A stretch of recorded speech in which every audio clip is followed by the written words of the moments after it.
ladies and gentlemen, class recording has started. We'll see how this works. See how there are now, what, 1, 2, 3, 4, 5, 6 fans going in this room. We'll see if you can actually hear anything or if it just sounds like a hurricane when you turn the, which I'm sure all of you will do later today just to, revisit.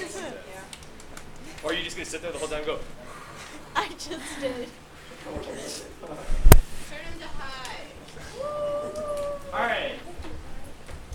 Earlier in this unit, we introduced Newton's first law and Newton's second law. No, don't put it on high. Haven't we had this discussion before? Well, you let me have it on high yesterday. Yeah, because I wasn't talking. You were just doing the calculations. Have it on medium. No. All right. So, earlier in this unit, hey, I'd just like to point out that there are some seats right up here in the front with a fan right there. Where's Becca? She didn't block you. She said yes. All right. Earlier in this unit, we introduced Newton's laws. So, Newton's first law. What does Newton's first law tell us about? Inertia, right? Things not changing. Things doing what they are currently doing. And then Newton's second law tells us about what? Things changing, or if we wanted to use one word to represent that, acceleration, right? And we talk about what things affect the acceleration of an object, like net force and mass and all those fun things. And then, over the past couple of days, we've been talking about impulse momentum, which is also just a Newton's second law thing, talking about how much things change and why they change and stuff like that. So today we introduce Newton's third law. Newton's third law doesn't necessarily deal with a single object and what happens to it in certain situations. Newton's third law deals with interactions, or what happens when this object interacts with that object. So Newton's third law states that when one object exerts a force on a second object, the second object exerts a force on the first that is equal in magnitude but opposite in direction. So one object exerts a force on another, second object exerts a force back, equal in magnitude, opposite in direction. Some of you may have heard of this before. Not stated this way, but in the way of, for every action, there is an equal and opposite reaction. Forces don't exist as singular forces. Forces always exist in pairs, and those pairs are equal in magnitude but opposite in direction. We call those pairs action-reaction forces. Those are those equal and opposite forces. So action-reaction forces have to be equal in magnitude but opposite in direction. Good there? So, what does that mean? Well, that means, let's say we have two girls that are well protected. You can never be too safe when you're out there rollerblading, So, elbow pads, knee pads, helmets, wrist guards, the whole thing.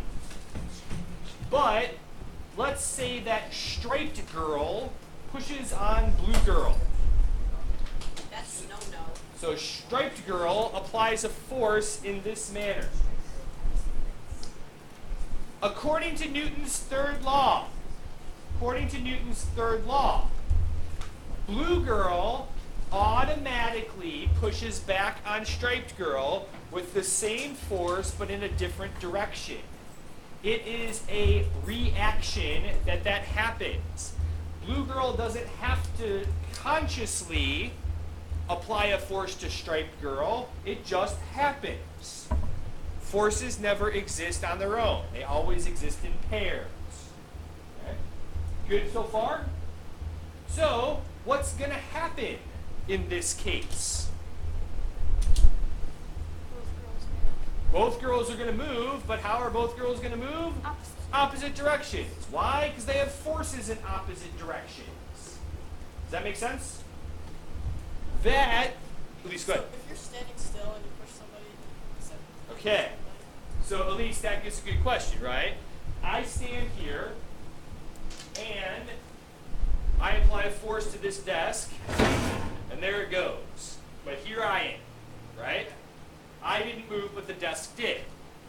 That looks like we are violating Newton's third law. But keep in mind that my motion is only determined by, my motion is determined by all of the forces that are existing on me. Okay? So, because we're doing video, right?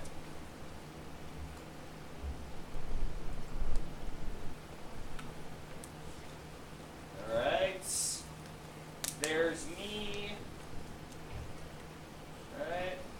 And then there's the desk. I'll make it blue. All right.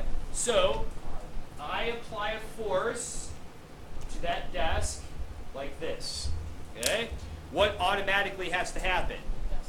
Desk applies a force back. So just to make sure, we'll clone this one, right? But then we'll flip it around because opposite direction, right? So the desk has to apply a force back on me. But does that have to be the only force that is acting on me? No. Not necessarily. Now in this case here, with the way I've drawn my stick figure, do I have to worry about friction? No, but in real life, right, I should probably draw myself like this, okay? So we talked about the idea that now that my feet are in contact with the floor, there's also another force that's acting on me. If I don't move anywhere, how big does that force have to be? Nope, not greater than. Because if it was greater than, what would I start doing? I would start moving in the other direction.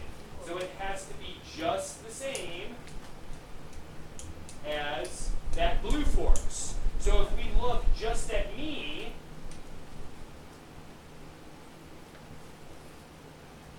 right? If we look just at me, what do we see about the forces that are acting on me? They're like equal, they cancel each other So out. I'm balanced. I don't go anywhere. But that doesn't mean that the desk didn't push back on me. Does that make sense? Yeah. Okay? If we could get rid of friction, like let's say here, instead of these two girls being on rollerblades, let's say they're on an ice rink where friction is very, very low. If you push somebody, even though you might be pushing them, you end up moving as well. Because now, on the ice rink, this force of friction is really, really small. So now that reaction force from the other person is greater than the frictional force, so you end up going backwards. Does that make sense? Yeah. Okay?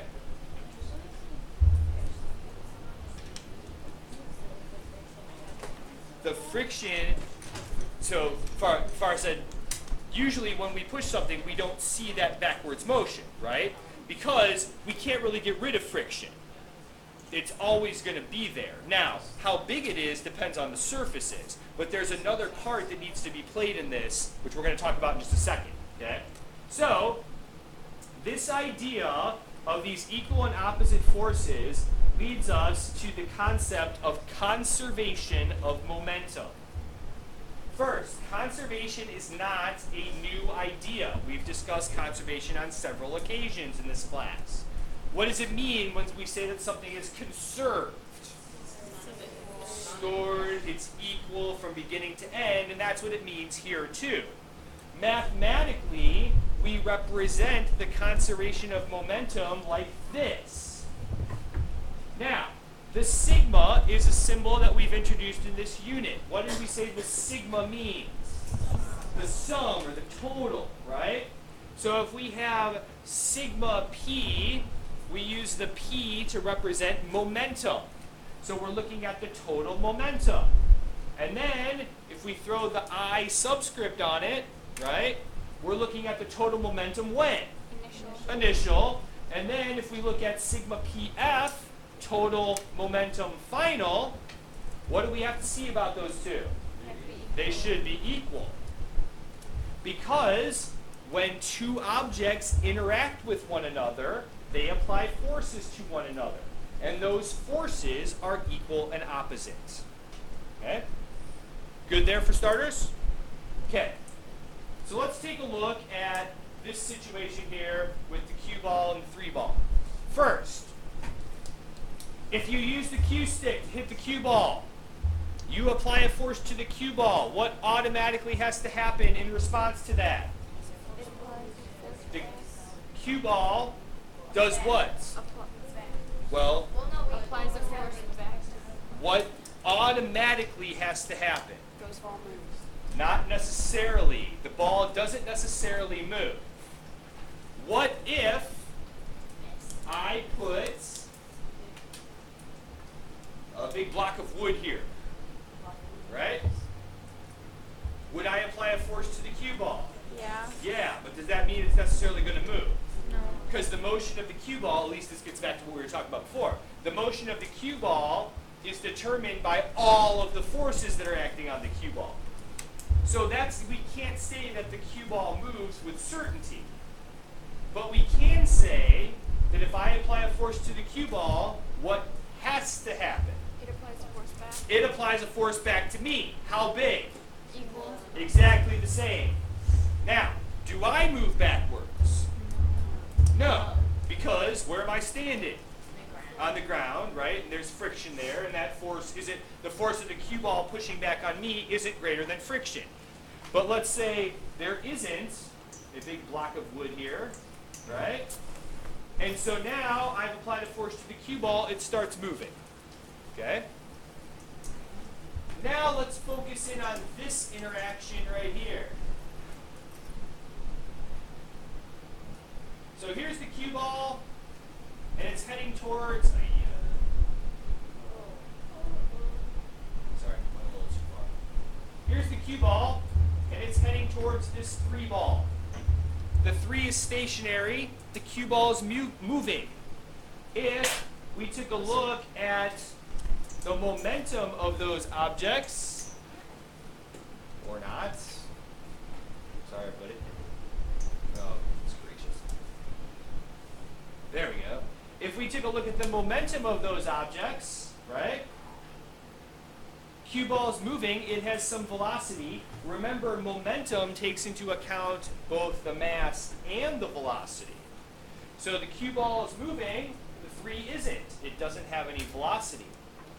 But if we hit this just right, what can we make happen? If we hit this ball just right, what could we see happen with this cue ball? It stops moving, and then what happens to the 3? It starts moving. How fast would the 3 have to be moving? It would have to go the same as the cue ball was going. Because what do we see about the masses of all of these objects? They're equal. All right? So then if they're all equal, we can just focus on the momentum. Because when the cue ball runs into the 3, what does it do to the 3? It applies a force. And that force causes the 3 to start moving. But because cue ball applies a force to 3, what has to happen? 3 applies a force. 3 has to apply a force to cue ball. How big? Equal. Same, but in which direction? Opposite. Opposite. So if the cue ball is moving towards the right, but it feels a force to the left, what's it going to do? It's definitely going to slow down, right? If it stops, that depends on how big the force is and stuff like that. If we do this just right, we can make it stop because it feels a force in the other direction. But let's take a look at that situation that we were just looking at. Right? Here, if we take a look at these girls at the beginning, come on. What do we see about their velocities before striped girl pushes on blue girl? They're 0. Meaning, if we took a look at their momentums, both of their momentums would be what? 0. This is on the back side, by the way. And that means that the total momentum would end up being what? 0. But then afterwards, right, what do we know they both end up doing?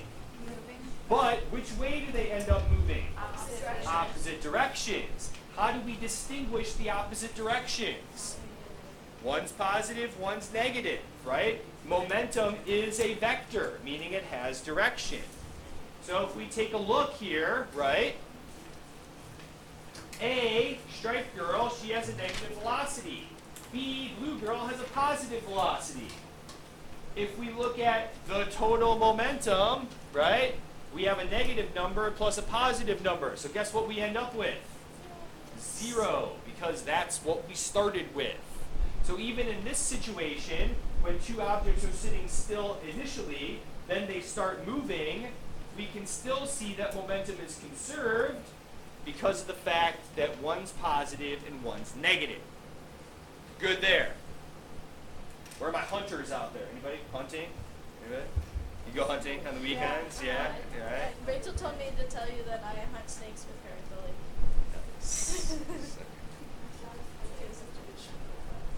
Alright, so we don't have any hunters out there. Do we have anybody who's ever fired a gun before? Okay. Big gun, like bazooka, you know? What? Good. Oh yeah, definitely. I shoot my cannon off every once in a while on the weekend, you know, but yes, man. My uncle's from Texas. I'm just letting you know. Carries around a handgun. So that means does that mean he has multiple guns? Is that Yeah. okay? He probably, I mean, I don't know this for a fact, but most Texans carry around a handgun in the pocket. I would say it's It's not very big and uncommon. I wouldn't say it's the majority of Texans, but I would say it's not uncommon, you know? I mean, Texas, you know, Texas tried to be its own country for a while, right? You know? Oh yeah, it's Obama. Not because of Obama. Obama! Remember the Alamo? No, Texas got enough signatures to say that they would like. They're the best United people. States Obama was elected president. Yeah, a couple of states tried that. Couple states tried that a while ago. We didn't let them. A couple of states tried to say, yeah, we're going to leave this country because we don't like the way you're doing things. And we said, no, you're not. And they said, yeah, we are. We said, okay, well, we're going to bomb you. Well, it wasn't really bombed, but you know, the whole Civil War thing. You know. Wait, was that Obama?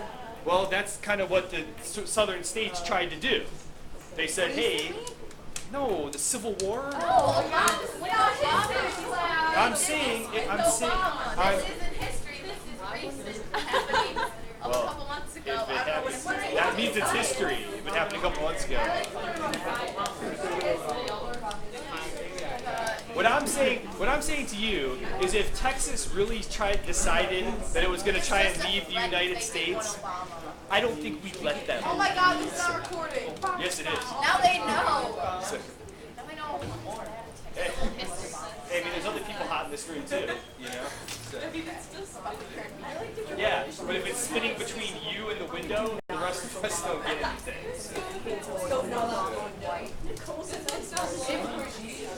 All right, so let's talk about this gun. Okay.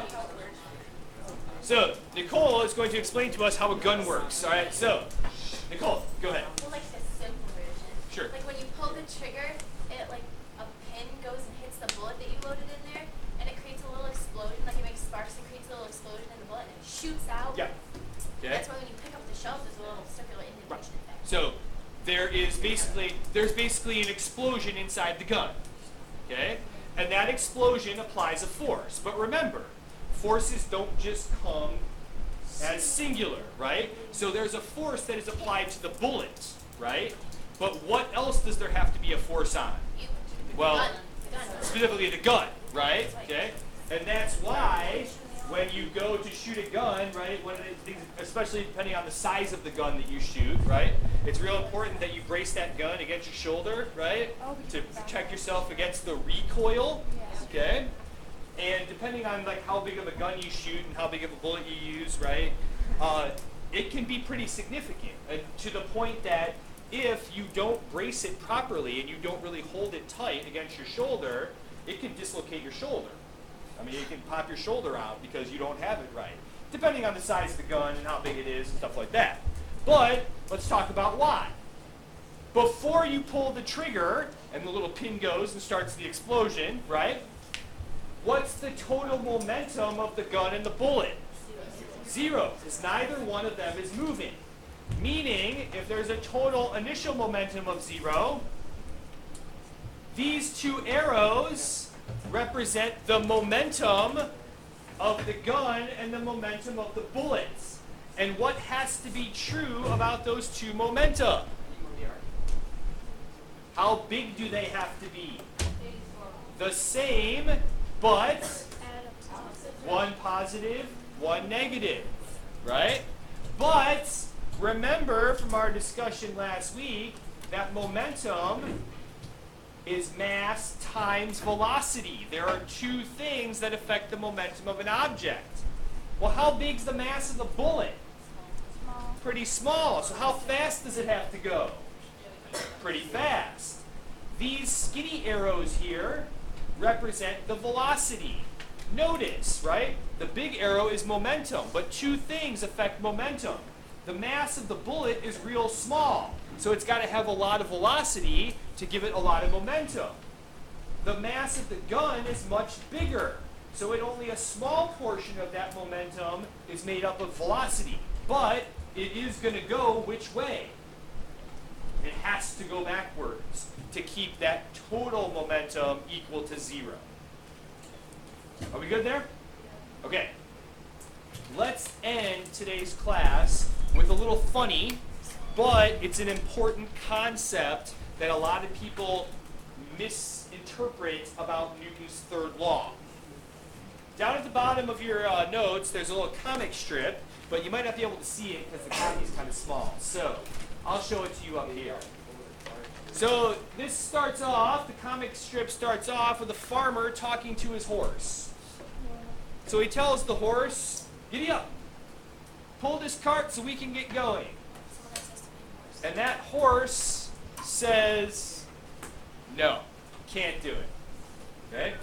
Me pulling the cart would be a futile effort. Now, it's obvious that this is a smart horse because he's talking, right? Okay? But let's also, and he uses big words like futile, all right? But, no, they're standing still right now, so. No, you make like a little day sound. Like, all right. So, this horse tells the farmer, "Look, farmer, if I pull on the cart pulls back on me. Newton's third law says those forces are equal and opposite, and they cancel each other out. And if we have two forces that cancel each other out, I have 0 net force, and I won't go anywhere." That's a pretty smart horse, right? Because, right, let's say we've discussed this before, okay? Here's Pearson physics, right? That's a bad example because there's net force acting on it. Right? Okay, there's Pearson physics. How many forces are acting on? It's an honest slam. Here's Pearson physics. Take 3.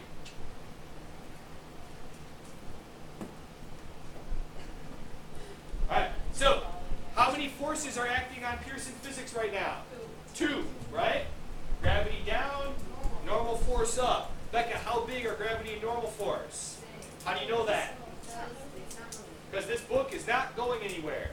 So what this horse is saying is that if Newton's third law says that forces come in pairs, and each of those pairs is the same force but a different direction, what should they always do to each other?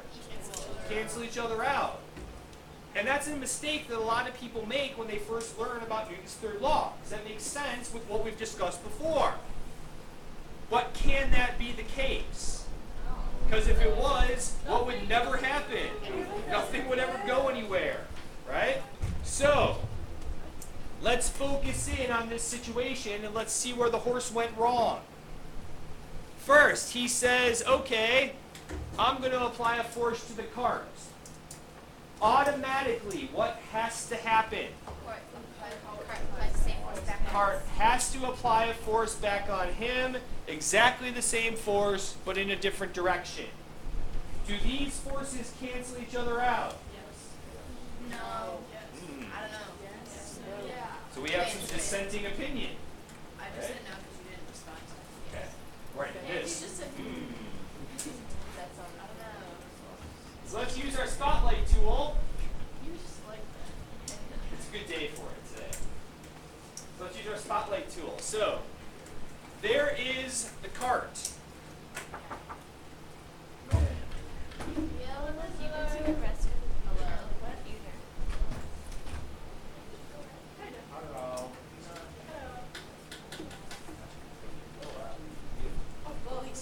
That's mine. Yeah, it is. Wait, is that actually?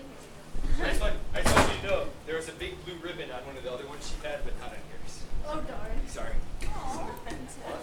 That looks so good. It's really good. That is good. All right. So before we were so rudely interrupted by art. Yeah. All right. So if we take a look at this cart, right? How many forces are acting on this cart in this picture? In this picture, how many forces are acting on this cart? One, right? There might be more, but in this picture, we're only showing one. Okay? Well, like I said, there's other forces, but in this picture, we're only looking at one force. Okay? Is anything canceling out that force? Not in this picture. Not in that picture, meaning what would that cart start to do? It would start to move forward. But let's take a look at the horse. How many forces are on this horse in this picture? One, right?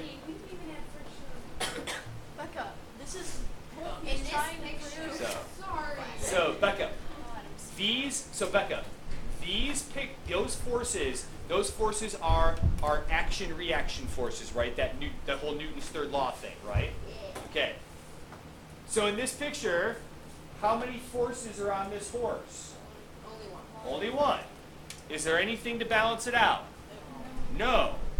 If this was the only force acting on this horse, what would this horse start doing? It would start moving backwards. Now, do action-reaction forces cancel each other out? No. They're just equal. Why not? Because one's on the cart and the other one's where? On the horse. Gravity and normal force cancel each other out on this book. Why? Because they both act on the book. Here, those two forces act on different objects. They can't cancel each other out because they're on different things. So that's why those action-reaction forces don't cancel. But now, Becca, can these be the only forces that are involved in this situation?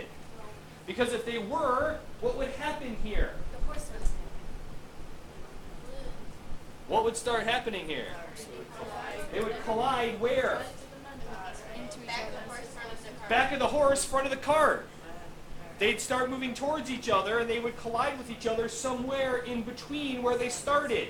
That's not what happens in real life, right? So, there has to be another force on the horse. How big does that force have to be? Equal or greater? Not equal or greater. If it was equal, what would the horse do? Just stay there, right? I said greater. I know, but it's got to be bigger than that blue force. Okay? You said equal or greater. Well, I said greater, and then I said equal or greater. You didn't shake your head. So it's got to be greater. Yes, Betty, go ahead. So which law is for when like the car stops and it kind of goes back? Like what? You know when you're like driving and you stop and you just kind of like step back? That's going to be an inertia thing, right? Because when you stop, right, what are you still trying to do? You're still trying to go forward. Now, it feels like you kind of go backward, but really that's just because when the car stopped, you kept going forward a little bit because of your own inertia, and then finally the seatbelt kind of like pulls you back. I meant like the car. Same thing, right? That the wheels sort of stop. Maddie, the wheels kind of stop, but the rest of the car wants to keep going, and then the springs of that car kind of like pull it back. Okay? All right, so now this gets into it. I promise. This gets into some really good questions. Okay? Nicole, go ahead. Well, like I understand that the red force needs to be greater. Yep. And that, then the other one's the force moving forward. But is that force making the red force? Well, then how can the force it's putting on itself and putting on the cart be different? Because there's something else involved in this situation. Friction. Kind of. Right? Here you go. Not to scale. Okay?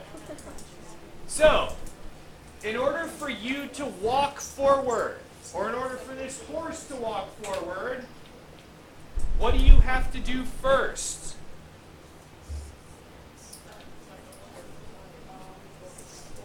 Have a net force and positiveness. True.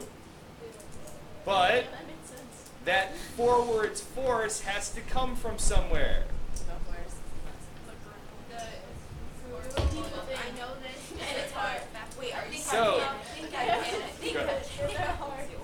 So, Here, let's do this. wait, can you like repeat Okay. the example? Because So, let's talk, before we talk about walking, let's talk about this. Ready? Here we go.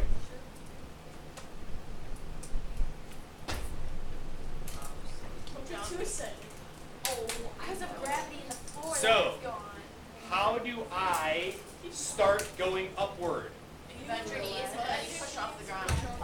Very well. Ah, Oh, you apply if I push on the ground, the ground. what is the Yes, you really push back. right? I was imagining that earlier. If you were in the air and you pushed off the wall, you just fall like that. Right. Like this, right? Right? No, but like if you're running at the wall and Yeah. you just jump and push off. Right. Go backwards. Because you apply a force either, Nicole, you apply a force to the wall, which is in theory part of the ground, right? I mean, it's all attached to the ground eventually, right? So if you push on the earth, what does it do to you? Pushes back at It pushes back on you. How hard? equally. Equally, right? So in order to walk, you have to apply a force to the ground. Now, this horse has how many forces on him? 3.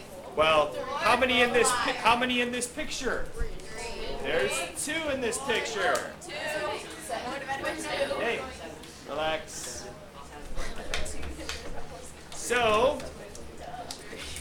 the horse pushes on the ground pushes on the horse, and now if the horse pushes on the ground harder than the cart is pulling back on him, he's going to have 2 forces on him that are unequal. And if there's 2 forces on him that are unequal, what is he going to start doing? He's going to start moving. That's why we throw, because there's forces pulling us in every direction. So, the important part of this, hey, we got one more thing to do. Relax. Hey. So, the important part of this, action and reaction forces are not going to cancel because they act on different objects. Okay? So, to wrap this up, right, the farmer says to the horse, hey, you don't have to worry about the cart pulling on you. If you push on the ground, it's going to push forward on you. And then we just go. And then the farmer taunts this horse. Look at this. He's like, oh, that ground is doing a great job because it's really the ground that's pushing him forward, right? Yeah. And then the horse just replies with physics, grumble physics, which I'm sure many people in this room have shared that sentiment with the horse over the last couple weeks. Yeah, I know. Because I invented physics. That's, yeah. Wow, you're a celebrity.